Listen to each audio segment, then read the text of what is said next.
I built an artificial intelligence system from nothing, and they used it to push me out of the company without saying a word. But what they didn't know was, I never truly handed it over to them, and when the system collapsed right before their IPO, only one person could save it me. My name is Rebecca Sloan.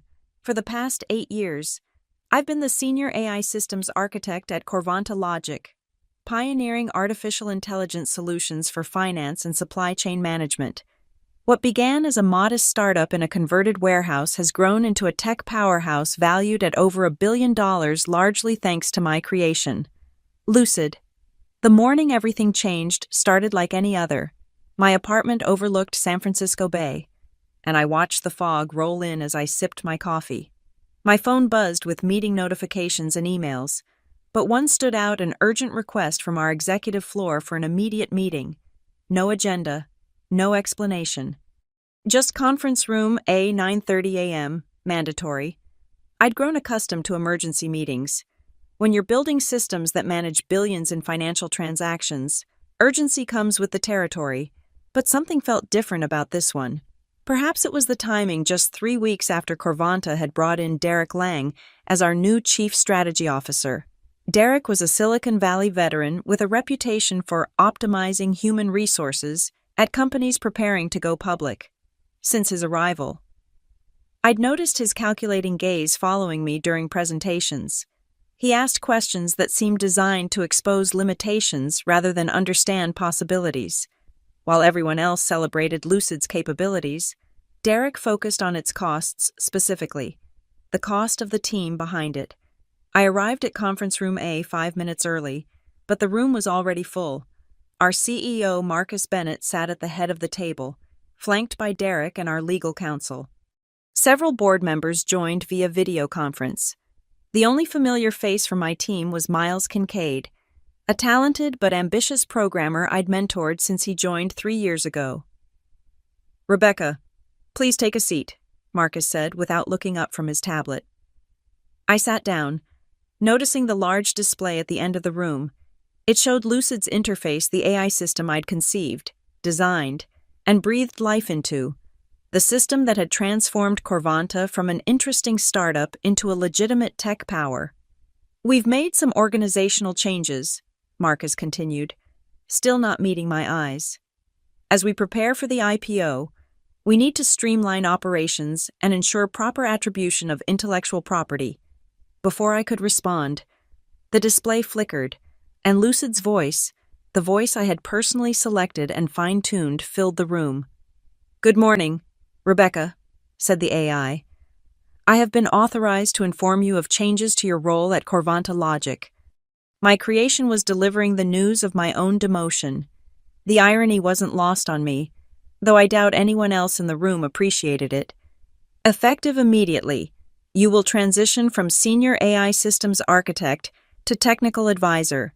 This consultative role will allow the company to retain access to your institutional knowledge while enabling a more agile development approach under new leadership." I looked around the table, waiting for anyone to acknowledge the absurdity of having an AI deliver this message. No one spoke. No one even looked uncomfortable.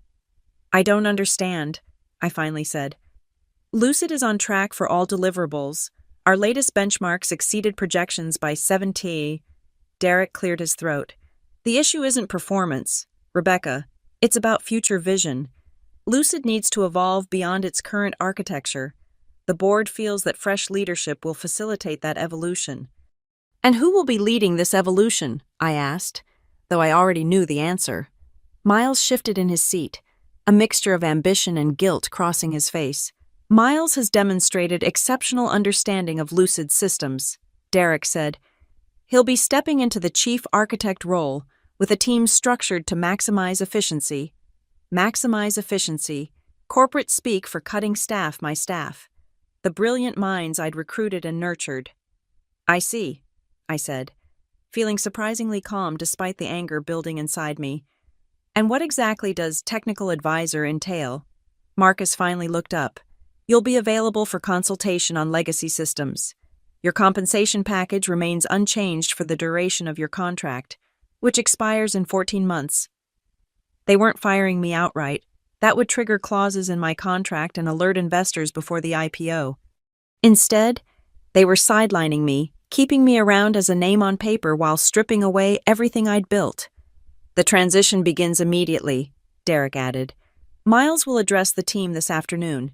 It has already updated system permissions. Already updated permissions. I'd created Lucid, architected every line of its core functions, and now I would need permission to access it. Do you have any questions? Marcus asked, his tone making it clear the matter was settled. I had 1,000 questions. Why ambush me like this? What made Miles suddenly qualified to lead my team? How could they justify using my own creation to deliver this news? But those weren't the questions that would matter now. No, I said, standing up. I believe everything is perfectly clear. I walked out without another word, my mind already racing ahead. They thought they'd taken Lucid from me. But what they didn't understand was that Lucid had never fully belonged to Corvanta in the first place. Back at my desk, I found my access card still worked, but as soon as I logged into my computer, I discovered most of my administrative privileges had been revoked. I could see project files but couldn't modify them. I could access basic company communications but was removed from key development channels. Colleagues walked past my office, averting their eyes. News travels fast in tech companies, especially bad news. By lunchtime, everyone would know I'd been effectively demoted. I gathered a few personal items and decided to leave before Miles's announcement to the team. As I walked toward the elevator, I heard excited voices from the break room.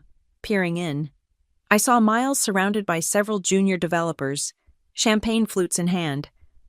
Revolutionary overhaul of the decisioning matrix, Miles was saying. The board was blown away by the presentation. They said it was exactly the kind of innovation they've been waiting for. I recognized the revolutionary overhaul he was describing.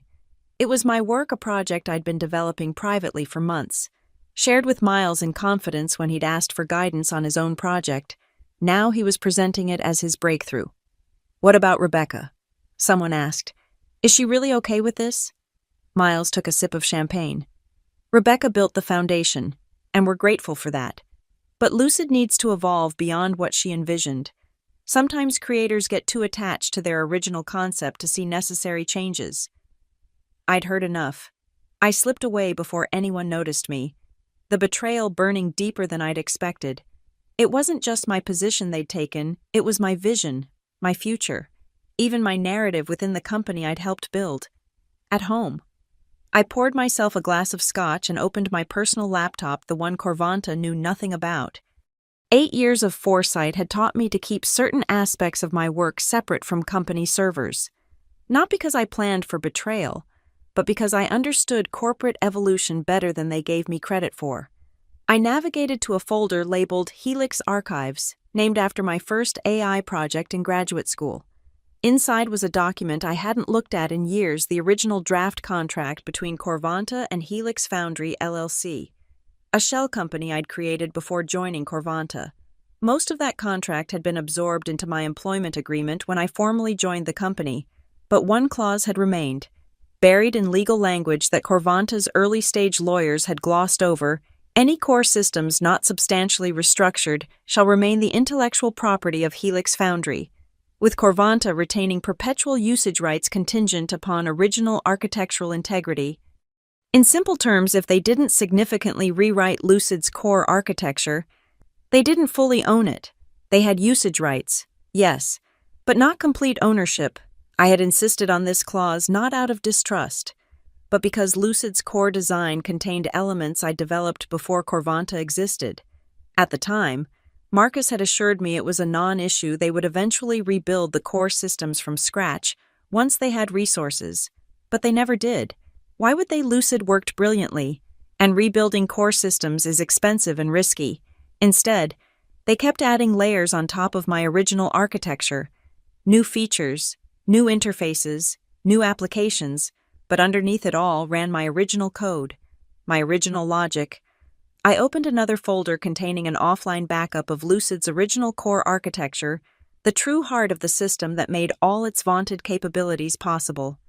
Within it was a proprietary locking mechanism I had created as a failsafe, not out of paranoia, but professional caution. In the event of catastrophic system misuse, this mechanism could halt Lucid's operations until proper ethical parameters were restored. I had never intended to use it. In fact, I had almost forgotten about it until today's ambush.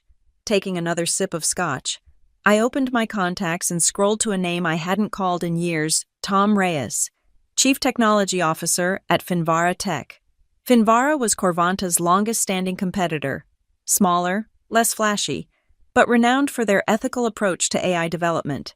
Tom and I had been friends in graduate school before our careers took us in different directions. He had actually interviewed at Corvanta before me, but was rejected for being too focused on ethical constraints at the expense of innovation, their words, not mine. I hesitated before making the call. What I was considering wasn't simple revenge, it was a complete realignment of my life's work. But then I remembered Miles taking credit for my innovations, Derek's calculating stare, and Marcus's refusal to even look me in the eye as they pushed me aside. Tom answered on the third ring. "Rebecca Sloan," he said, surprise evident in his voice. "It's been a while." "Too long," I agreed. "Do you still have that whiskey bar you like to visit when discussing sensitive matters?" There was a pause before he answered. "I do. 7 o'clock. Perfect. The whiskey corner was tucked away in a forgotten alley, the kind of place that valued privacy and discretion. Tom was already seated in a back booth when I arrived, 2 glasses of bourbon waiting on the table. After brief catching up, I got to the point. "Corvanta is pushing me out," I said. "They've kept me on paper as an advisor, but I've lost access to my own systems." Tom nodded slowly. "I heard rumors this morning." "I'm sorry, Rebecca. That's, unfortunately, typical of them. They're using Lucid as they prepare for their IPO, positioning it as the cornerstone of their valuation, but there's something they don't know." I slid a flash drive across the table. "Legally speaking, they don't fully own Lucid." Tom's eyebrows raised as I explained the contract clause and what was on the drive documentation proving the current Lucid system still ran on my original architecture. "That's significant," he said finally. "What are you planning to do?" "I want to sell the rights to Lucid's core architecture. To Finvara." Tom looked shocked. "Rebecca, that would be worth $1, I interrupted. "What?" "I'm selling it to Finvara for $1, with conditions." Tom stared at me, waiting for the catch. I outlined my terms. Finvara would acquire the rights to Lucid's original architecture. They would develop their own version, keeping the ethical foundations I had designed, but had watched Corvanta gradually compromise. Most importantly, they would give me complete freedom to implement a specific failsafe if necessary. "This isn't about money," I explained. "It's about protecting what I built from being corrupted." "Derek Lang has a reputation," Tom said carefully. "He stripped 3 other companies down to their profitable cores before their IPOs, cutting corners on ethical implementations to boost short-term metrics." "Exactly. And Miles, my replacement, is talented but ambitious. He'll follow wherever Derek leads." I leaned forward. "I don't want to destroy Corvanta. I just want to ensure Lucid isn't perverted into something harmful." Tom studied me for a long moment before nodding. "I'll take this to our board tomorrow. But off the record, I think they'll agree. We've been looking for a way to compete with Lucid for years." "There's one more thing," I added. "This stays between us, completely confidential." "Of course." The next morning, I returned to Corvanta as if nothing had changed. I walked to my new, smaller office, formerly a storage room, hastily converted with a desk and chair. My new role as technical advisor apparently didn't warrant windows. For the next 3 weeks, I played my part perfectly. I answered questions when asked, provided documentation when requested, and otherwise stayed invisible. Meanwhile, Miles paraded around with increasing confidence, presenting my ideas as his own in meetings I was no longer invited to attend. Through careful observation and conversations with the few team members still willing to talk to me, I pieced together what was happening. Derek was pushing for aggressive changes to Lucid's decision-making parameters. removing ethical safeguards I had implemented to prevent the system from making recommendations that might be profitable but harmful. "It's all about maximizing shareholder value before the IPO," explained Priya, one of my former team members who still met me for coffee occasionally. "They're calling it Lucid 2.0, streamlined for optimal market efficiency." "Optimal market efficiency," I repeated. "At what cost?" Priya shrugged uncomfortably. "Miles says ethical constraints are being repositioned as optional governance protocols that clients can adjust according to their priorities." Optional governance protocols, a fancy way of saying they were making ethics optional. Meanwhile, at Finvara, things were moving quickly. Tom had secured board approval for our agreement, and their legal team had verified the validity of my ownership claim to Lucid's core architecture. 1 week after our meeting, I signed the paperwork in a lawyer's office downtown, officially selling the rights to my creation for $1. The lawyer, a specialist in intellectual property, looked at me strangely as I signed. "Ms. Sloan, are you certain about this valuation? Our preliminary assessment suggests the architecture alone could be worth—" $1 is correct," I interrupted. "The terms are what matter, not the price. Those terms gave Finvara the right to develop their own system based on my architecture.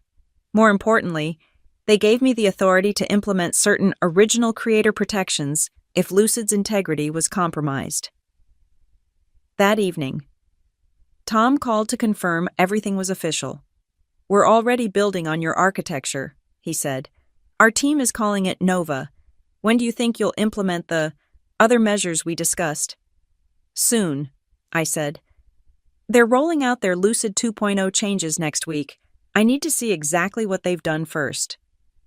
The following Monday, Corvanta held a company-wide meeting to unveil Lucid 2.0. The auditorium was packed with employees, investors, and even select media representatives. I sat in the back row, watching as Marcus took the stage. "Today marks a new chapter for Corvanta Logic," he announced proudly, "under the visionary leadership of Miles Kincaid. We've reimagined what Lucid can be, no longer just an advanced AI system, but a true partner in profitability." Miles joined him on stage, beaming with unearned pride. "Thank you, Marcus.